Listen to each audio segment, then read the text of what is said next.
ভাবুন তো, পৃথিবীর সবথেকে বিধ্বংসী বোমাটা একটা সাধারণ ট্রাকের ভেতরে লুকিয়ে আছে, আর সেই ট্রাকটা মহাসড়ক দিয়ে ছুটে চলছে। পারমাণবিক বোমা, একটা মাত্র বিস্ফোরণেই যে অস্ত্র পুরো শহরকে মাটির সাথে মিশিয়ে দিতে পারে। একটু ভুল হলেই কি হতে পারে কখনো ভেবে দেখেছেন?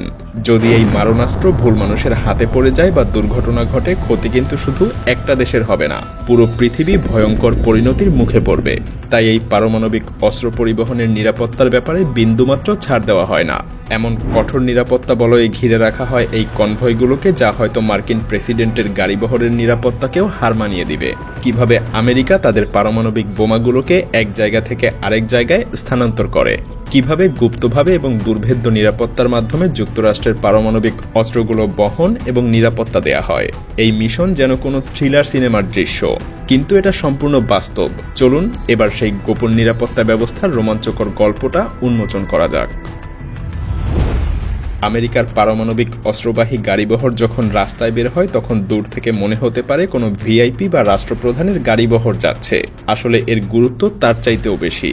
এই কনভয়ের সামনে পেছনে থাকে পুলিশের টহল গাড়ি, যারা ট্রাফিক আটকে রাস্তা পরিষ্কার করে দেয় যেন প্রধান বহর বাধাহীনভাবেই এগোতে পারে। সাধারণ মানুষ বুঝতেও পারে না যে আসলে এখান থেকে কি যাচ্ছে।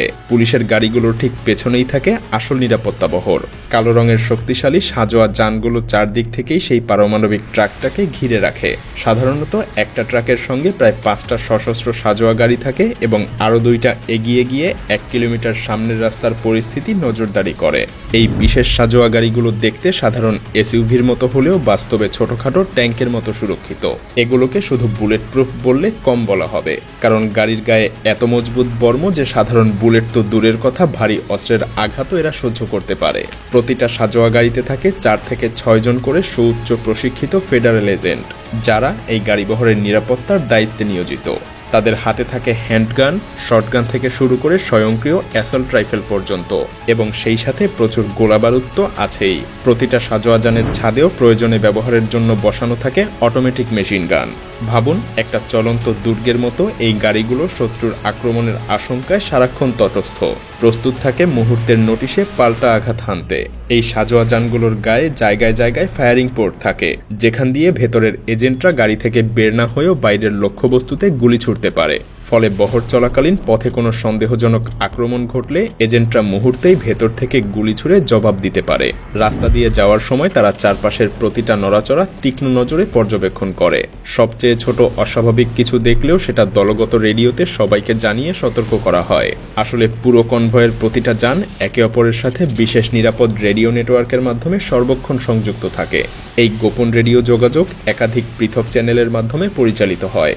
একাধিক চ্যানেল ব্যবহারের উদ্দেশ্য হলো শত্রুপক্ষ যদি একটা ফ্রিকোয়েন্সি জ্যামও করে, তবুও যেন অন্য চ্যানেলে বহরের এজেন্টরা পরস্পরের সাথে কথা বলতে পারে এবং সাহায্যের জন্য ডাকতে পারে। উদাহরণ হিসেবে, একটা চ্যানেলে সব সাজোয়া গাড়ি নিজেদের মধ্যে আক্রমণ হলে কি করবে তা সমন্বয় করে, আর একটা চ্যানেলে সামনের দূরবর্তী স্কাউট গাড়িগুলোর পরিস্থিতির আপডেট দেয়া হয়, এবং তৃতীয় একটা চ্যানেলে কেন্দ্রীয় নিরাপত্তা কক্ষের সাথে সবসময় যোগাযোগ রক্ষা করা হয়। আলাদা আলাদা কোড নেম এবং এনক্রিপ্টেড ভাষায় কথা বলা হয়, যাতে এর অর্থ বাইরের কেউ বুঝতে না পারে। কনভয়টার সাথে যুক্ত থাকে একটা জাতীয় কন্ট্রোল সেন্টার, যা 24 ঘন্টা রিয়েল টাইমে তাদের গতিবিধি পর্যবেক্ষণ করে। কোনো বিপদের আভাস পেলেই এই নিয়ন্ত্রণ কেন্দ্র থেকে সাথে সাথে নিকটবর্তী বিশেষ পুলিশ বাহিনীকে সাহায্য করার জন্য পাঠানো হয়। তবে অতিরিক্ত বাহিনী এলেও সরাসরি কনভয়ের এজেন্টদের সঙ্গে তারা মিশে যেতে পারে না।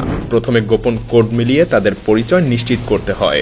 নিয়ন্ত্রণ কেন্দ্র থেকে আসা বাহিনী এবং কনভয়ের এজেন্ট উভয় পক্ষের কাছে বিশেষ কোড ওয়ার্ড পাঠানো হয় গোপন সংকেতের মাধ্যমে। ঘটনাস্থলে পৌঁছে দুপক্ষ পরস্পরকে সেই কোড ওয়ার্ড জানায় এবং সেটা যাচাই করে নেয়। কোড মিললে তবেই তারা একসাথে অভিযান চালাবে। যদি না মেলে তবে নবাগত দলকে অবিলম্বেই শত্রু ভেবে প্রতিহত করা হবে। এই পদ্ধতির কারণ একটাই, যেন কোনো হামলাকারী ভুয়া পুলিশ বা ভুয়া সৈন্য সেজে কনভয়ের কাছে এসে বিশ্বাস ভাঙতে না পারে। এবার আসি মূল ট্রাকটার গল্পে। যে ট্রাকটা এই মহাবিধ্বংসী বোমা বহন করে, সেটা দেখতে অন্যান্য বড় ট্রাকের মতোই সাদামাটা মনে হতে পারে, কিন্তু এটা মোট মোটেও কোনো সাধারণ ট্রাক না। এটার পুরো দেহটাই বিশেষভাবে তৈরিকৃত ইস্পাতের কঠিন বর্মে ঢাকা।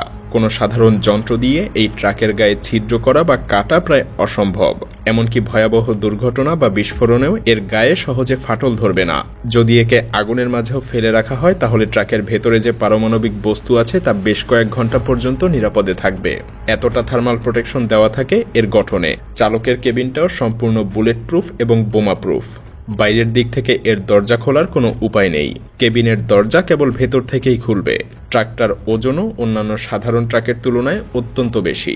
শক্ত ইস্পাতের বর্ম আর বিশেষ কিছু যন্ত্রপাতির কারণে এই ট্রাক দানবের মতো ভারী। অতিরিক্ত ওজনের কারণে খুব দ্রুত গতিতে ছুটতে বা মোড় নিতে এই ট্রাকটা কিছুটা ধীর গতির, যা আপাত দৃষ্টিতে একটা দুর্বলতা মনে হতে পারে। কিন্তু এর মধ্যেই লুকিয়ে আছে আরেকটা চমকপ্রদ ফাঁদ।